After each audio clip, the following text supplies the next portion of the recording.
Fala, meus queridos, sejam bem-vindos a mais um episódio do podcast Sou Médico. Aqui a gente sempre conversa com pessoas normais que decidiram dedicar sua vida em prol da vida dos outros. E hoje eu tô com uma pessoa muito especial aqui do meu lado, mas antes de apresentar ela, eu queria falar rapidamente sobre o Sou Médico. A gente é um ecossistema completo que ajuda profissionais da saúde a terem resultado por meio do digital, por meio de estratégia, produção de conteúdo, tráfego pago, automação, toda a cadeia necessária para vocês, médicos, terem resultado no digital e pararem de depender muitas vezes de plano de saúde, de indicação e realmente construir um novo canal de vendas por meio da internet. A gente tá aqui para te ajudar. Se isso fizer sentido para você, o QR Code está aqui em cima ou o primeiro link na descrição. Fala com a gente que eu tenho certeza que a gente vai te ajudar. Hoje eu tô com uma moça muito especial aqui que a gente já acompanha há um tempo nas redes sociais. O nome dela é Larissa Borges, ela já é pediatra formada em medicina há 10 anos, já atua há 5 anos na área de pediatria, especialista em aleitamento materno, passou 6 anos no exército, é isso? 6 anos? Isso. E a gente vai conversar sobre isso também. Ela começou o Instagram dela pra mostrar um pouquinho da vida pessoal dela, pra mostrar o lado mãe que ela estava se tornando e acabou percebendo a força que o Instagram tinha no negócio dela. E hoje ela não é só mais a Larissa, ela também é conhecida como Doutora Mamãe. E é mãe de 2 filhos lindos. Seja muito bem-vinda, Larissa. Obrigada. E antes de você se apresentar, eu queria que você se apresentasse e já respondesse uma pergunta pra mim. Vai. Por que a medicina? Então, obrigada pelo convite. Acho muito legal estar aqui falando sobre isso. Bom, na verdade, o desejo de ser médica, na verdade, o desejo de ser pediatra foi desde a infância. Então, eu tenho até como comprovar, certo? Porque eu tenho uma cartinha que eu fiz pro meu pai com 7 anos, dizendo que eu ia ser médica que cuida de criança. E não foi indução de nada, meus pais não são médicos, mas é porque eu tenho muito aflorado esse instinto do cuidado, da maternidade. Então, eu vi que, eu quero cuidar, eu gosto de cuidar e eu gosto de criança. Então, sempre foi. Nunca pensei em outra possibilidade. Então essa parte da pediatria já era... Tu foi pra medicina porque tu queria ser pediatra. Eu já entrei na medicina pensando em ser pediatra. Tu tem irmão ou irmã? Eu tenho 5 irmãos. Mais novos ou mais velhos? 3 mais novos e 2 mais velhos. Eu sou a do meio. Tu é a do meio. Então, e teus irmãos mais novos, ele tem uma distância maior de ti ou não? Não. Mais ou menos na mesma idade? É pertinho. Porque normalmente, né, quem tem esse espírito de maternidade muito aflorado deve ter irmão mais novo, que gosta de cuidar quando é mais novo. Sempre ser mãe. Eu era aquela pessoa que saía, assim, catando as crianças nos cantos, entendeu? Os filhos de amigas da minha mãe, eu queria segurar, eu queria cuidar, eu achava lindo ver as crianças amamentando. Então, era uma coisa bem de mim, assim. Legal. Desde muito nova. E hoje tu é mãe de 2 meninos, né? Uma menina e um menino. Como foi essa experiência pra ti? Já que tu sempre quis ter esse cuidado materno, sempre tinha esse lado da pediatria, como foi a experiência de ser mãe? E o que é que tu acha hoje como pediatra, olhando pra muitas mães que estão se tornando mães de primeira viagem? Quais dicas tu dá pra essas mãezinhas de primeira viagem? Quais são os principais cuidados que ela tem que ter? E como foi essa experiência pra ti como mãe? Apesar de eu sempre querer ser mãe, um desejo que veio de criança, né? Eu tenho noção da responsabilidade de ser mãe. Então, eu não fui mãe de uma forma aleatória, foi tudo muito bem planejado. Então, primeiro eu fiz toda a minha formação profissional, eu me casei, eu fui aí fazer a pediatria, me estabilizar no mercado mínimo, digamos assim, para poder realizar o meu grande sonho, que era ser mãe. E a maternidade, ela me transformou completamente. Então, assim, eu me sentia muito preparada para ser mãe, porque eu tinha finalizado a pediatria. Eu achava que eu estava preparada. E aí, de fato, eu comecei a aprender. A maternidade, ela trouxe para mim todos os aparatos, todo o conhecimento. Eu digo que foi a minha principal faculdade. Então, foi sendo mãe que eu comecei a compreender o que essas mães sentiam. Eu comecei a compreender o que é ter uma criança em casa, com todos os detalhes, todos, né? Então, assim, para mim, do ponto de vista profissional, a maternidade abriu portas.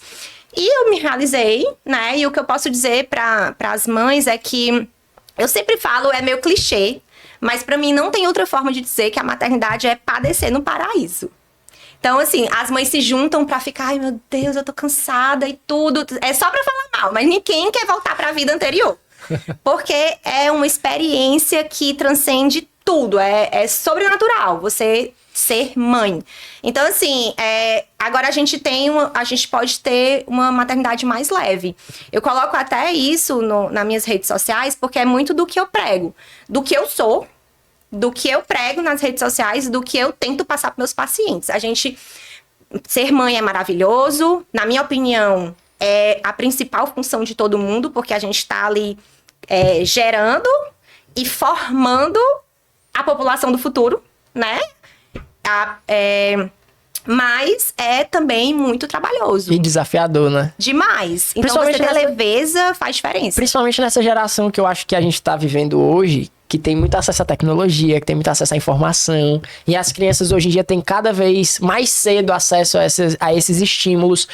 Tu como médica, como é que tu vê esse acesso exacerbado a estímulos? Por exemplo, a gente vê hoje crianças de 1 ano que saem para um restaurante, já tá com o celular, o pai coloca no celular para a criança ver. Isso é fato que acalma a criança, etc. Ela fica ali. Mas como isso pode interferir no teu ponto de vista, assim, na saúde mental, ou então na evolução, no desenvolvimento da criança? Tá, eu tento sempre, primeiro, não julgar, né? Justamente por já estar passando, por ter passado por essa experiência, mas como profissional, eu entendo que traz muitos malefícios. E hoje eu vejo que a tecnologia, ela veio para agregar, ela veio para fazer uma geração diferente, mas precisa de uma dose. Tem que ter um limite. E essa é uma grande questão da infância hoje, né? Que cada vez mais as crianças perdendo a sua infância por esse acesso à tecnologia, que aí vem problemas relacionados à visão, problemas relacionados ao neurodesenvolvimento, vem a exposição a questões mais graves, né, de, enfim, abuso sexual e outras coisas. Então, eu vejo que eu puxo muito nessa tecla. Gente, a internet tá ali. Eu sei que é muito difícil você segurar uma criança e não expor a alguma questão de tela, mas tem que ser controlado. A idade, a qualidade do conteúdo e o tempo. E a quantidade, no caso, né? Idade, qualidade e quantidade. Legal isso aí, viu? Porque, assim, a gente consegue ver que elas estão cada vez passando mais tempo nas redes, mais tempo conectada. E, querendo ou não, essa quantidade de estímulos, no meu ponto de vista, se até para adultos traz problemas, como ansiedade, estresse, comparação, etc., creio eu que para crianças também. Tu acha que isso atrapalha no desenvolvimento, agora sem ser falando só no tempo que ela perde aqui, mas, assim, no desenvolvimento da cabeça, de coisas psicológicas? Criança também pode ter ansiedade, depressão por causa do acesso à internet, por causa do acesso ao celular? Sim, na verdade o cérebro da criança é um cérebro de informação, né? Então você citou aí várias questões que a tela pode trazer de malefício para o nosso cérebro, que teoricamente é um cérebro maduro. Então todos esses malefícios, eles são potencializados em um cérebro em informação. Então, é muito prejudicial. A criança pode ter ansiedade, existem questões psiquiátricas relacionadas a isso, sem dúvidas, mas é muito mais do que isso, né? Porque nós já temos nossas convicções, a gente já tem a nossa formação ali, e a criança que está sendo formada, ela não ter um limite e uma noção do que está sendo exposta é muito perigoso. É verdade, isso aí. Deixa eu te perguntar, agora entrando nos pais, no caso dos pais, né? Eu não sei se isso tem... Entenda, um leigo conversando contigo, tá? Os pais, por exemplo, a mãe no caso, né? Quando ela tá grávida, ela tem muito acesso a esse tipo de coisa. O estilo de vida da mãe, antes dela dar à luz, isso pode interferir em como a criança nasce ou não necessariamente? Sim, não necessariamente a tela, né? Mas sim, com certeza. A alimentação que a mãe tá vivendo, estresse, né? Atividade física, suplementação... Todo esse contexto, na mulher gestante, ela tem envolvimento. A gente chama de os 1000 dias de vida, que é desde o período gestacional até a criança completar 2 anos. Todo esse período, ele é crítico no neurodesenvolvimento. Então, com certeza, inclui, sim, o período gestacional. Eu ia perguntar até isso também. A alimentação da criança nesses primeiros... quanto tempo de amamentação? Depois que a criança nasce? O ideal? Ministério da Saúde, ele recomenda 2 anos. 2 anos de amamentação. Então, só amamentação? Não, exclusivo por 6 meses e complementado por 2 anos. Pronto. Então, essa alimentação que a criança tem nesses primeiros 2 anos, ela interfere diretamente no desenvolvimento da criança? Sim. Existe um termo que se chama epigenética, que é o ambiente interferindo ali na formação dos genes, né? Na manifestação dos genes. E a gente pode programar essa criança dentro desses 2 anos de vida, através da dieta, através do estímulo, do desenvolvimento e através do afeto. Que esse, para mim, ele é um dos divisores de água, né? Porque nós somos de uma geração que viveu uma criação violenta. Sim.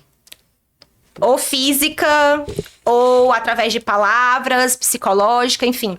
E hoje a gente aqui na pediatria, a gente prega uma criação gentil, né? Uma criação com apego. E já foi mais do que comprovado que esse olhar gentil, essa criação gentil com apego, com afeto, também, é importante também na formação neurológica, nas ligações neurológicas do cérebro em formação. Porque o cérebro, ele nasce, o órgão, ele já nasce pronto, né? O bebezinho já tem lá o cérebrozinho dele.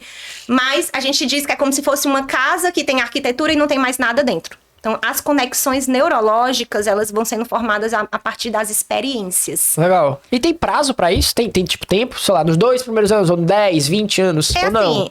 Tudo começou com a descoberta dos 1000 dias, que aí vai até os 2 anos. Tá. Então, esse é o período mais crítico, certo? A primeiríssima infância. Mas hoje a gente já entende que essa formação, esse olhar mais criterioso, ele deve ser pelo menos nos 5 primeiros anos. Entendi. E tu fala sobre essa questão da criação gentil, né, nesse caso. Então, é um consenso em relação a não tratar de forma violenta isso na pediatria? Tipo assim, o que é considerado violência, no caso, nessa questão? Seria agressão física ou até agressão de palavra? Ou castigo, vai estar contra castigo? Porque assim, querendo ou não, quem é mãe, quem é pai sabe o que é uma birra, o que é desobediência, o que é... Sim. Como lidar com isso no teu ponto de vista? Olha, é um desafio. Então, eu falo assim, a parentalidade, né, que a gente vai tá criando um ser humano, certo? E a parentalidade autoritária, ela é tóxica, assim como a permissiva.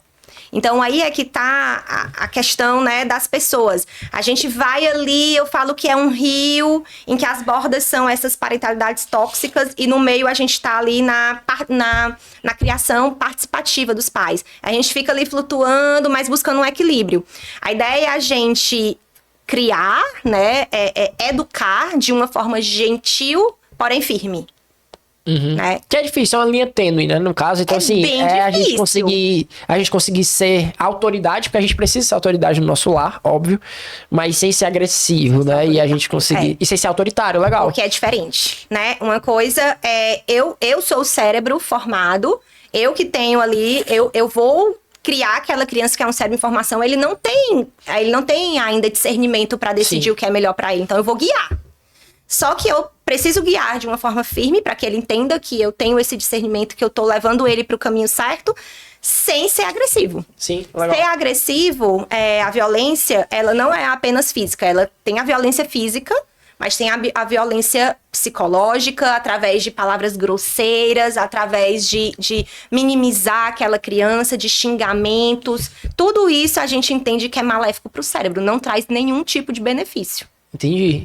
Então o estilo de vida que os pais levam e o tipo de criação interfere diretamente na formação do filho. É o ambiente. É o ambiente. Boa o ambiente parte é a ambiência. da nossa formação, ela tem a ver com o ambiente. Que legal. Deixa eu te perguntar uma coisa agora. A gente tem visto hoje em dia, aí tu me diz se eu estiver errado, tá? Essa informação, mas creio eu que seja correta. Que cada vez mais tem nascido crianças com espectro autista. Né? Eu não sei se essa informação é correta, mas creio eu que seja. O estilo de vida dos pais, como estresse, ansiedade, uso de drogas, coisas nesse sentido, isso aumenta o índice da possibilidade da criança nascer com espectro autista? Ou existe algum motivo por trás disso? Ou essa informação não é verdadeira? Não, é verdadeiro. Hoje a gente tem uma prevalência que é uma prevalência americana, ainda não tem um censo ainda brasileiro, né? De que 1 para cada 36 crianças será diagnosticada com transtorno do espectro autista. Então, é uma prevalência muito alta. A cada 36 crianças, 1 será autista, certo? E aí, existem algumas explicações para esse aumento de prevalência nos últimos anos. Uma delas é o diagnóstico. Então, boa parte dessas crianças, elas não eram diagnosticadas. Principalmente o autismo nível 1, né? 1 ou 2, que são autismo que tem menos características, e aí acabava passando batido, né? E aí aumentou-se o diagnóstico, por conta disso aumentou a prevalência, mas é uma situação genética. Então, né, vacinas, alimentos, não existe comprovação científica de que eles levam ao transtorno do espectro autista, mas condições da mãe, por exemplo, idade materna, uso abusivo de medicamentos ou drogas ilícitas, tem relação com o diagnóstico. E da mesma forma com que aumentou o número de autistas, ou de crianças e pessoas com espectro autista, por causa do diagnóstico, tu acredita que isso também se dá à questão do TDAH, por exemplo? Ou então da hiperatividade, sempre esteve essa mesma quantidade de pessoas, só que agora a gente tem um acesso mais fácil ao diagnóstico? Sim, tem a história das telas também, né? Esse acesso mais abusivo de telas, que a tela ela não vai causar a condição, certo? Mas ela pode exacerbar. Então, eu tenho aquela criança que já tem o gene, né? A condição genética para aquilo, seja o TDAH, seja o autismo. E aí, essa criança é muito exposta a telas, isso pode gerar uma exacerbação das características, né? Mas em relação ao TDAH também, esses transtornos do comportamento, a gente tem tido um olhar mais delicado para isso nos últimos anos e com certeza tem tido mais diagnósticos. Legal, e tu falou tipo assim, né? Transtornos de comportamento. Então a gente entrando nessa questão. Muitas vezes o bebê, né? Até, sei lá, 2 anos, 3 anos, ele não fala, né? O bebê não fala. Então a gente não tem como perguntar pra ele o que tá acontecendo. Então, uma vez que o bebê não fala, quais são os sintomas que talvez a gente tenha que ficar atento pra saber se tem alguma coisa errada? Não necessariamente com TDAH, espectro autista, etc., mas no geral mesmo. Se o bebê tá doente, tá com a cólica, tá com alguma dor, quais são os sintomas que uma mãe e um pai devem ficar atentos no seu filho pra acender o sinal de alerta e levar ele pro médico? Eu sempre falo que o pediatra é o melhor médico que existe. Alguém vai discordar, porque você trata de um paciente que não fala o que tá sentindo. Então, é um desafio, né? Você tá ali diante de um paciente que chora, que berra, você tem que auscultar e tudo.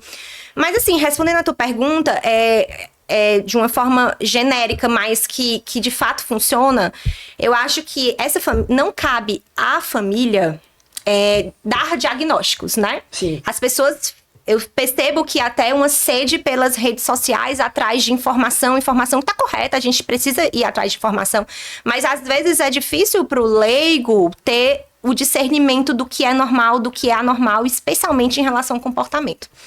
Então, eu gosto de dizer que o pediatra, eu falo isso, eu faço consulta pré-natal, que é a mãe gestante ainda. A gente vai conversar sobre tudo isso que a gente está conversando aqui para esses pais que estão em formação, né? E eu falo que o pediatra, ele é um profissional muito próximo da família, especialmente nesses primeiros anos. Então, um acompanhamento bem feito com um profissional é o que vai ajudar essa família a saber o que está certo e errado. A gente tem escalas do desenvolvimento, por exemplo. Então, eu avalio essa criança mês a mês. O que essa criança precisa estar fazendo do ponto de vista motor? Como que precisa estar sendo a interação ocular com essa criança? Ele olha quando eu aponto. Aí tem vários pontos dentro dessa escala do desenvolvimento que eu uso para avaliar se essa criança está dentro do normal, aceitável, A gente até nem fala normal, não existe o tempo da criança, mas eu tenho ali um conjunto de habilidades, né, que são típicas daquela idade. Então, eu fico avaliando tudo isso. Além da parte física também, né, em todo o exame físico que é feito na consulta. Então, eu acho que a melhor forma de trazer tranquilidade, leveza para aquela família é um acompanhamento próximo com um pediatra que você confia. Então, isso daí entra mais ou menos na questão da tecnologia, porque tu falou assim, estímulos motores e etc, coisa nesse sentido, que antigamente as crianças brincavam só com brinquedos, hoje em dia é com o celular. Isso acaba atrapalhando mais ainda o desenvolvimento não só psicológico, mas motor das crianças também, né?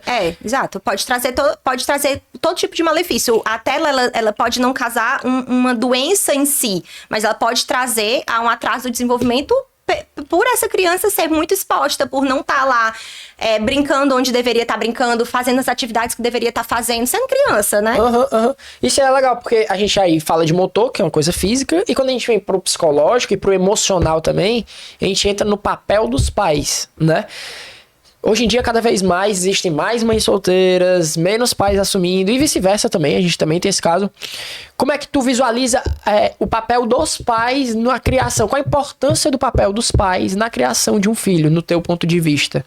Para o desenvolvimento emocional dessa criança? Porque a gente vê hoje em dia, o que mais a gente vê são pais ausentes que delegam a responsabilidade da criação para o empregada, por exemplo, e acaba não conseguindo ter esse desenvolvimento de perto dos filhos e etc. Como é que tu enxerga isso?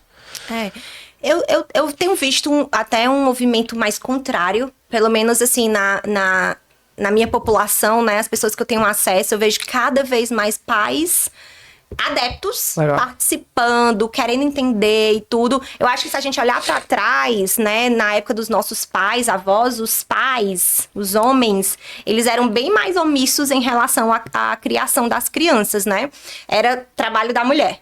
E hoje eu vejo que cada vez mais não, que tá tendo a participação, e eu sempre falo pros pais, gente, só quem tá ganhando são vocês. Sim. A criança ganha, sem dúvidas. A participação de um pai é extremamente importante para a formação emocional.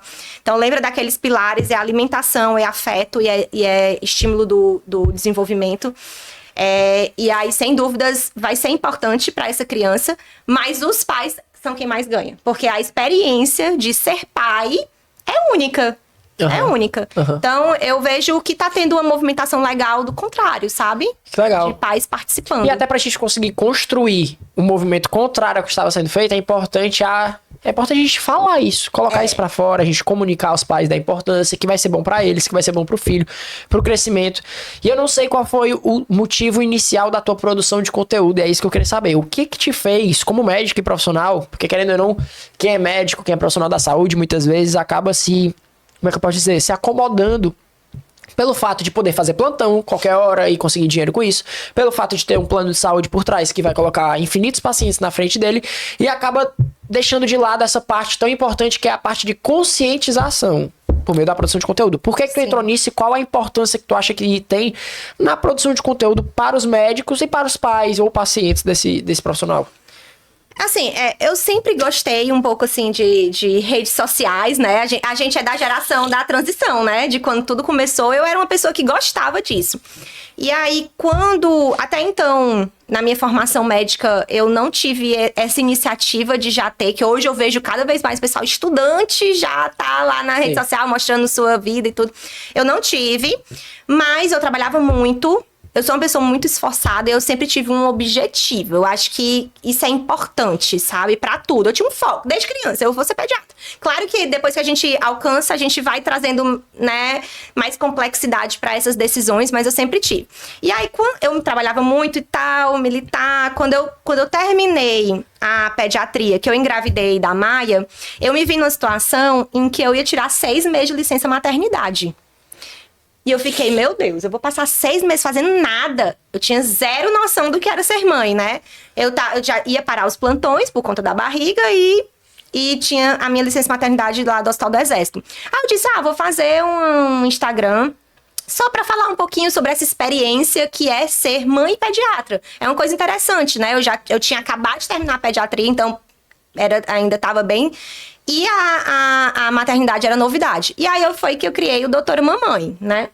Foi de uma forma despretensiosa total. Foi por tudo eu fazia tudo, né? Eu fazia umas artezinhas lá, bem do meu jeito, e escrevia uns textos e quem me acompanha desde o começo, se você for ler os meus textos, era uma coisa era eu falando. Porque eu elaborava total, do começo ao fim, dos emojis que estavam lá, era eu, né? E aí, eu comecei a entrar nesse universo da maternidade dentro da internet. A internet, minha rede social, né, meu Instagram, foi uma rede de apoio pro meu puerpério. Eu tive um puerpério difícil. Por quê? Porque eu achava que eu tava pronta pra ser mãe, porque eu sempre quis ser mãe e eu sou pediatra. O que é puerpério? O puerpério é a fase do pós-parto. Perfeito. Então, assim, o puerpério, ele é uma fase delicada para as mães, tem toda a mobilização de hormônios e tudo, mas eu achava que ia dar tudo certo, eu já sabia o que estava acontecendo. Para mim eu ia tirar de letra. Pra ti era puro hormônio, né? Tu sabia lidar. Mais racional.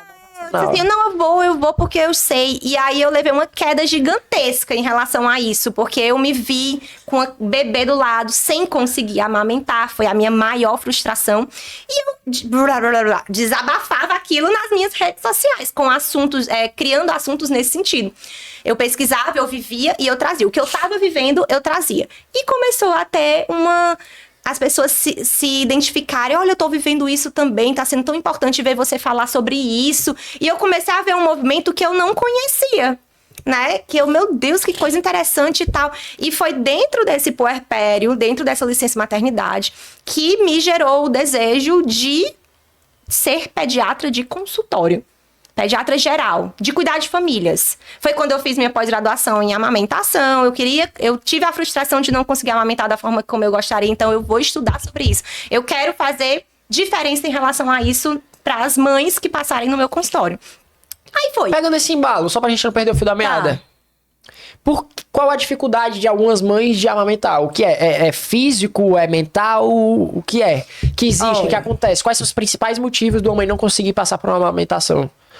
Foram 2 anos estudando amamentação. Por isso que eu tô...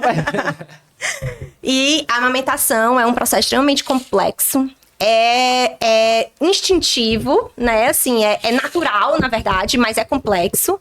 E as principais dificuldades da mãe que amamenta é ajuste e posicionamento do bebê. E aí, um posicionamento errado leva a consequências, mastite, lesões mamárias, o desconhecimento das condições relacionadas à amamentação. Mas pra ser sincera, assim, essas questões são muito importantes, são tratáveis no consultório e tudo. Mas eu acredito que o maior desafio da mulher que amamenta é o preconceito. É o preconceito. Da mulher que amamenta ou que não amamenta? Da mulher que amamenta. Que amamenta. Tá. Tu vai amamentar essa menina, o teu leite é fraco, essa criança tá com fome, a bichinha tá muito magrinha, não sei o quê. E aí acaba mexendo na cabeça, no emocional dessa mãe. E o emocional, ele é muito importante na amamentação, porque os hormônios relacionados à lactação, eles têm uma ação contrária a hormônios do estresse, entendeu? Sim. Então, o estresse, ele bloqueia mesmo a ejeção do leite.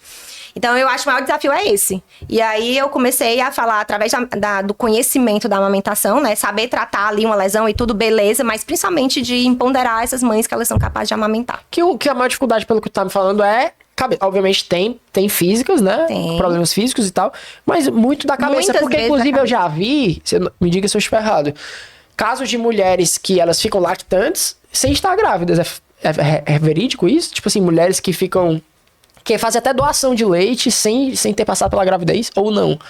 Não. Porque eu já vi, inclusive, casos de pessoas que pensavam que estavam grávidas sem estar grávidas. Mas aí são duas coisas totalmente diferentes. É a gestação psicológica. Mas na gestação psicológica, a mulher chega a ficar lactante? Ela pode ter produção de leite, mas ela não chega a ter uma produção ao ponto de fazer uma doação, né? Porque o principal estímulo da manutenção da lactação é a sucção. Então, se não tem bebê sugando, né? Mas mesmo que sendo a sucção, mesmo que ela coloque a maquinazinha pra retirar, ela não fica com esse estímulo suficiente pra se tornar uma doadora. Não. A doadora, ela tem que ter passado pela maternidade agora recente. Não, normalmente. Normalmente. Normalmente. É uma coisa bem atípica. Não... E como é que foi a aceitação do teu público em relação à tua produção de conteúdo? Como é que tu sentiu e como isso te ajudou no teu trabalho, no teu ofício? Pronto, aí foi, né? Então, aí eu comecei a produzir de forma bem, assim, e aí eu vi que tinha essa resposta muito importante, e muitas mães se viam em mim. Foi quando eu decidi começar o consultório. E aí no consultório eu nunca atendi por plano de saúde, eu era praticamente uma recém-formada em pediatria, eu não tinha, né, não tinha paciente ainda, não tinha, eu ia pro consultório, não tinha paciente, e aí eu comecei, vou ficar aqui no meu Instagram. E o Instagram foi quem trouxe os primeiros pacientes. E tu nunca pensou em ir pro plano de saúde, não? Pelo menos nesse começo, pra pegar e tal, pra sentir. Eu nunca pensei. Por que tu decidiu dar esse passo de coragem? Porque é uma coisa que, tipo assim, a gente vê profissionais que já têm 50 anos de formado, que até hoje só atendem plano de saúde, porque eles não têm a coragem necessária pra conseguir ir pro particular. São outras gerações, certo? A geração anterior, ela não tinha outra forma de se divulgar, senão através do plano. Sim. Né? Então era plano de saúde pra saber quem você era. Hoje a gente tem essas outras formas, né? Que eu digo que o Instagram é nossa vitrine. O paciente vai através dele, mas ele vai ficar se você é bom. Não adianta você só ter Instagram. Você tem que ter Instagram e você tem que ser bom. Mas eu sempre tive na minha cabeça, e aí que eu te falei a história do foco, eu disse, eu não vou trabalhar com um plano. Por quê? Porque não é o que eu quero. Então, eu não vou dar... Quando a gente tem um foco, a gente olha ali, é um caminho, uma linha... Só que a gente pensa que é uma linha reta, mas é uma linha cheia de coisas, né? E aí, nesse caminho, abrem portas, certo? E essas portas, dependendo da que você entrar, pode te distanciar do teu caminho. E o plano de saúde era uma dessas. É uma porta, uma saída para um problema imediato, mas ia me distanciar do meu caminho, que era viver exclusivamente de consultório. Que era o que eu queria naquele momento, né? Então eu disse, eu vou aguentar aqui firme e vou começar a fazer meu nome no Instagram. Quando eu comecei a ver os pacientes vindo, eu tenho até hoje no agendamento uma perguntinha que é de onde você conheceu a doutora, né? E era Instagram, porque eu não tinha know-how para já ter indicação. Hoje eu tenho muitos pacientes por indicação, graças a Deus, mas quando eu iniciei era 100% Instagram. E eu comecei a perceber, rapaz, esse negócio funciona. Esse negócio tem força. Então, pra ti, um profissional da área da medicina que quer parar de depender de plano de saúde, ele precisa investir em produção de conteúdo? Gente, pra mim, todo profissional precisa ter uma rede social e investir em plano de saúde. Ou em produção de conteúdo? Produção de conteúdo. Todo profissional. Eu digo assim, quando eu converso com algum colega que ainda tá nessa vibe do preconceito, não, médico de Instagram é médico que não presta, tem muito esse burburinho no meio médico, né? De certa forma, eu sofri um pouco de preconceito, eu dava plantão e, é blogueirinha, e eu ficava firme lá nos meus momentozinhos livres, produzindo conteúdo pro meu Instagram, mas é típico, eu vou dizer assim, ei, me indica tal coisa, tal serviço, tu vai me dizer, a primeira coisa que eu vou fazer é entrar no Instagram. É ver como é que funciona esse serviço, pra tudo, gente. E digo mais, se tu me der 3 indicações, se uma não tiver rede social, essa já saiu. Já eliminou. Então hoje formam-se muitos médicos. Hoje deixou de ser um a mais e se tornou uma obrigação. É o catálogo. É o famoso caderninho amarelo de antigamente. É o caderninho amarelo de antigamente. Você tem que estar lá. E você tem que estar e você precisa se destacar de alguma forma, perfeito, né? Que aí isso... pra qualquer profissão. E sabe o que é que vai acontecer? Eu vou te dizer. Tu me falou... Agora tu tá falando assim... tem cheio de estudante que ainda tá na faculdade, já tá postando no dia a dia, já tá postando o que tá fazendo, já tá produzindo conteúdo. Quando essa galera entrar no mercado, eles vão pegar muito paciente, vontade de agenda cheia. Enquanto tem profissional que já fez curso em todos os lugares do mundo, que tem 60 anos de profissão, que vai ficar dependendo de plano de saúde e urgência pro resto da vida. Porque acha que é isso, fazer plantão. Isso é preconceito. E quem chega primeiro bebe água limpa. Então, quanto antes a pessoa começar a produzir e perceber que está acontecendo uma troca geracional, tem muitos meninos da geração Z agora que estão tendo seu próprio dinheiro, que estão começando a trabalhar e etc. E eles não são mais da moda antiga, que vai atrás de... Eles encontram as pessoas pelo Instagram. Pra gente que tá nessa transição, é difícil aceitar isso, sabe? Mas eu sou um bom médico, eu fiz uma boa formação, eu tenho meus cursos e tudo. Ótimo! Mas como que as pessoas vão saber que você é um bom médico? Exatamente. Hoje em dia não basta você ser bom. Você tem que ser bom, parecer bom e mostrar pros outros que você é bom. Porque se não for isso, você não é visto, você não é lembrado. Enquanto tem gente... É o que eu chamo de síndrome da faixa preta. O cara só quer começar a produzir conteúdo quando ele for o bambambam, quando ele estiver lá na escala, enquanto tem os faixa branca que estão na faculdade ainda, que não sabem de nada, mas já estão produzindo conteúdo e começam a vender, desde lá de baixo. Então, assim, é importante ser visto pelos outros, é importante mostrar que você é bom, senão você não vai ter o reconhecimento que você precisa. E eu queria quebrar um pouco, assim, esse preconceito, né, de dizer que você pode ser bom, como você disse, e você pode ser ético, e você deve mostrar o seu serviço. Então, se você, colega médico, bom, tá lá indignado, porque tem pessoas que nem têm aquela formação, que não deveriam estar falando sobre aquilo. A sua indignação deve ser se mostrando, aparecendo, para que a gente consiga ter, né, a gente consiga acessar os pacientes, para que a gente consiga fazer com que esses pacientes fiquem com os bons profissionais e não com os profissionais que apenas sabem vender. Então, eu acho que a nossa forma de se indignar é aparecendo. E é uma coisa que eu sempre falo, que é assim, sabe por que tem tanta gente ruim produzindo conteúdo e com a agenda cheia? Porque os bons de verdade não estão fazendo. Porque é cheio de preconceito. Exato. Aí dá espaço pros ruins. Então a culpa não é do ruim, a culpa é tua que é bom e não tá produzindo conteúdo. É dar espaço pros outros fazerem e falarem besteira na internet. Pra ti, essa experiência, ela foi válida, porque tu já falou que trouxe pacientes, mas mais do que isso, pra conscientizar agora o lado humano, o lado mãe, a conscientização dessas pessoas, ela é importante, ajuda? Como é que tu sente isso? Sim, eu acho que, assim, eu recebo, né? Larissa, mas eu não tenho condições de manter um atendimento com você e tudo. E eu tenho meus pacientes que eu tenho aquele atendimento íntimo, mas eu sempre tento trazer informação, mostrar a minha maternidade. Então, eu fui conhecida, eu escuto as pessoas falando, você é aquela médica pediatra que mostra a verdade, que mostra o que é ser mãe de verdade. Não adianta ficar produzindo um personagem ali na rede social. Então, eu acho que através disso, né, dessa leveza, da informação que eu trago, dos anúncios, dos alertas, eu já ajudei muitas pessoas que não puderam chegar até mim. Eu não acho, eu sei, porque eu recebo esses feedbacks. E aí, quando você tá super cansada de uma terça infinita, você lembra, poxa, mas eu tenho esse meu papel social também, de estar levando, sabe? E as pessoas são gratas por isso. Isso é importante, isso é combustível pra gente. Então, eu recebo aqueles agradecimentos, eu fico, não, eu vou seguir firme, porque, beleza, eu tô aqui com minha agenda é bacana, eu tenho já o meu público, né? Mas tem essas outras pessoas que não conseguem chegar até mim, mas que eu posso ajudar. Muito legal. Isso é muito legal, o papel social, né? De ensinar. Tem até eu não sei como é que é o nome, se é o conselho de medicina, etc. Que assim, se tem uma pessoa passando mal aqui do teu lado e tu é médico, tu é obrigado a ajudar, né? Não tem alguma coisa assim? Pronto, tu é obrigado a ajudar. Então assim, da mesma forma como tu transforma vidas quando tu produz conteúdo, tu deixa de transformar vidas quando tu não produz conteúdo. Então assim, a gente tem tanto... não é assim, se eu não produzir... tô neutro. Não, tu tá deixando de ajudar alguma pessoa, tu tá deixando de conscientizar.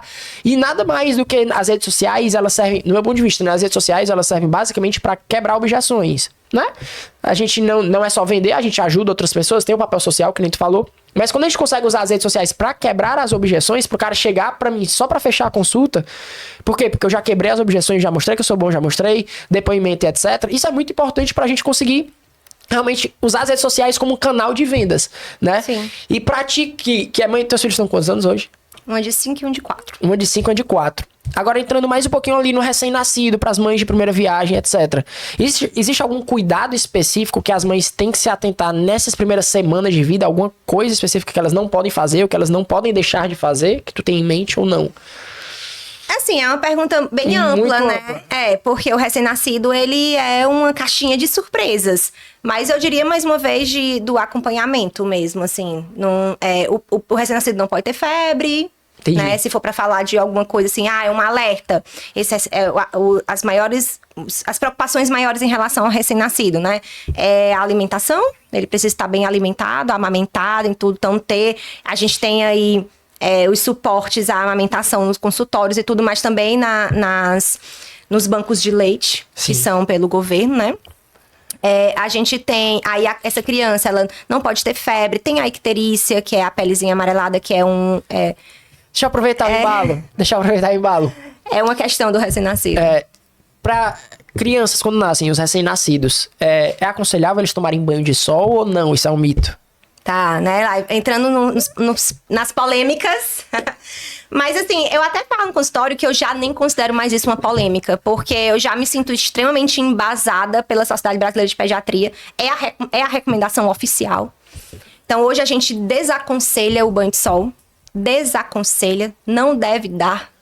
Porque os benefícios são bem menores do que o risco de expor a criança que tem uma pele extremamente sensível aos raios solares, né? Eu entendo os benefícios da luz natural. Então, o que eu digo? Gente, esse bebê precisa ter contato com a luz natural. Abre as janelas, dá uma voltinha ali no hall do prédio ou na varanda, mas isso não significa que você vai deixar o bebê estatelado 15 minutos de frente, 15 minutos de costas. São coisas diferentes. Então, banho de sol não é mais aconselhado. Então, é só a luz natural, a penumbrazinha ali do sol da janela, não contato direto com a luz do sol. Porque a luz natural é mais pensando na parte da visão. O bebê olhar a luz natural, que tá relacionado à liberação dos hormônios do bem-estar, hormônio regulador do sono. Então, o olhar, tu fala, né? Tá uma dúvida que eu tenho. Antigamente, me diga se eu estiver errado novamente, ou se é um mito. Mas, bem antigamente mesmo, assim, sei lá, 50 anos atrás, 60 anos atrás, quando o bebê nascia, ele demorava um tempinho pra abrir o olho, não? Alguns dias. Ou não? Nunca chegou a ser isso tudo? Ou é um mito? Eu acho que é mito. Eu escuto muito isso. Hoje os bebês, eles abrem os olhos. Eu não sei, né? Eu não tava lá 50 anos atrás, mas não existe nada científico em relação a isso. Que fala sobre isso. Então, no teu ponto de vista, o desenvolvimento continua igual desde sempre nesse nascer? Porque hoje a gente vê coisas absurdas. Criança de 1 ano, sei lá, quase falando. as crianças são mais estimuladas. Existe uma preocupação muito maior em relação aos estímulos, né? Então, realmente, não tem equivalência ao desenvolvimento. O tempo é outro. Hoje, o tempo é mais acelerado, o nosso cérebro é mais acelerado. Então, existe uma diferença, né? Mas eu não tem nada científico em relação à abertura ocular do bebê ao nascer. Show, massa demais. Tu falou que quando tu tava fazendo a medicina, tu já queria fazer a pediatria. Tem algum motivo específico? Ou não? Nada em específico? Não, tu sempre gostou de criança? De gostar de criança. Perfeito. Quando a pessoa tá na faculdade, um jovem tá na faculdade, ele tem que, porque querendo ou não, o jovem da medicina, ele passa por 2 momentos de inflexão, né? O primeiro é quando sai do colégio e tem que escolher a faculdade. Vamos supor que ele escolha a medicina. E o segundo é quando ele vai escolher a especialização. Tu não passou por esse problema porque tu já sabia o que tu queria.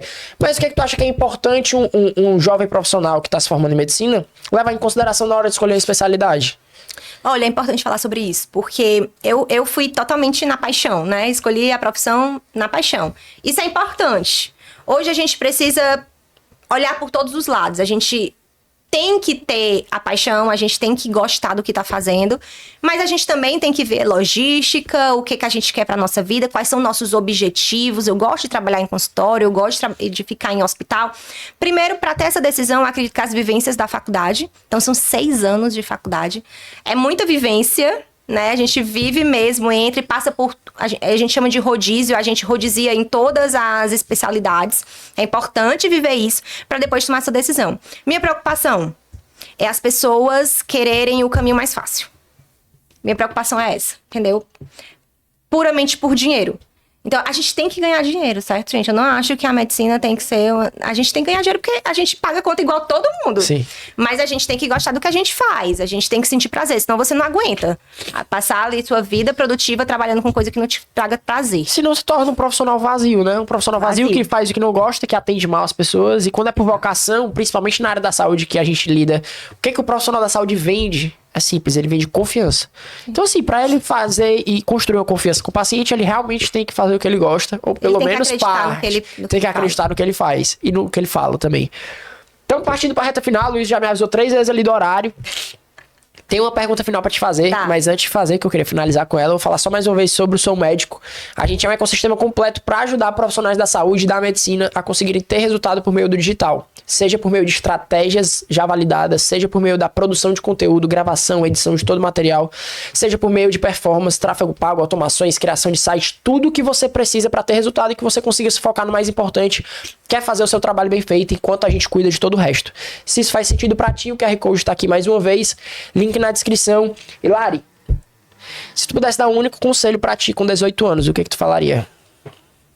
Vai dar certo. Pode seguir... foque nos seus sonhos e vá até o fim. Não se importe com o que os outros acham, nem com o que os outros dizem. Né? Isso é muito importante. Às vezes a gente se desvincula, né, do nosso caminho porque a gente fica preocupado com os burburinhos ali. Mas quando você tem um objetivo, vai em frente sem se importar. Quebrar protocolos. Se tu pudesse dar um conselho pros teus filhos com 18 anos, o que tu falaria? Ai, meu Deus. Eu diria que estar junto, ser e estar junto é muito mais importante do que ter. Né? Então, eu quero que eles sigam o caminho deles com responsabilidade. Né? Isso, graças a Deus, foi uma coisa que eu tive. Né? O que eu herdei da minha família foi juízo, responsabilidade e força de vontade.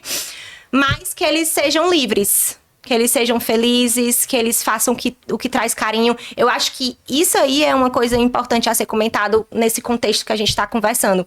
Que também é uma quebra em relação ao antigo e hoje. Então, hoje, graças a Deus, antes era aquela coisa, médico, engenheiro, advogado, eram os profissionais que iam ganhar dinheiro. O resto... E hoje, independente do que você faça, se você tiver paixão, se você tiver vocação e força de vontade, você tem uma chance maior do que antes de florescer, né? Então, eu acho que é muito importante a gente trabalhar com o que a gente gosta. Lari, foi um prazer te receber aqui. Igualmente. Incrível, tenho certeza que tem mais papo pra frente. A gente pode conversar de novo mais pra frente. Beleza, combinado. Tamo junto. Se você chegou até aqui, não esqueça de compartilhar, curtir, comentar o que você achou e mandar pra alguma mãezinha que tá precisando escutar esse papo. Tamo junto, foi um grande prazer. Obrigada. É nóis e até o próximo.